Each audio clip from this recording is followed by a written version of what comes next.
وڕووی مەحشەردا بگێڵی دڵشاد وەڕووی مەحشەردا بگێڵی دڵشادی جەقەی دیێسیان دڵت بۆ ئاوازاد بینایی دیدەم تۆوە سڵامەد دیدەنی دیدار کەوتە و قیامەد هەربینژنیانی هەیە وا دوازم باس هەر تەسکینە ناوی گۆش و ئەوازم وە دڵدا تەفسیل زەلیلی وێردی چێژە ئەوەڵدا ئاخیر ئاوەردی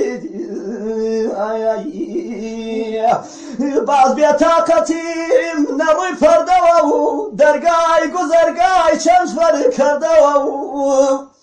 هۆریزاوە پێژی وەردی دووری کوورەی دەرونی هۆریزاوە پێشوەردی دووری کوورەی دەرونی ئەو ئاورد بەڵهونی نەدی دەیگەردونی ڕێزا جەسەردا فڵێ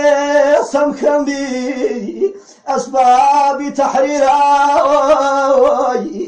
ئەی چەند فەرجەمبی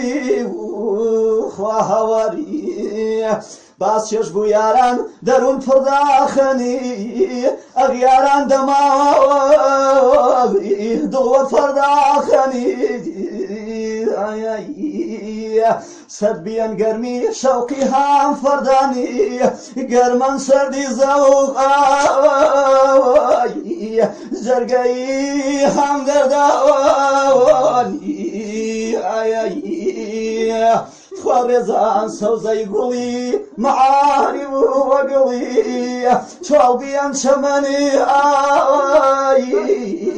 جەسۆزەی بڵبڵی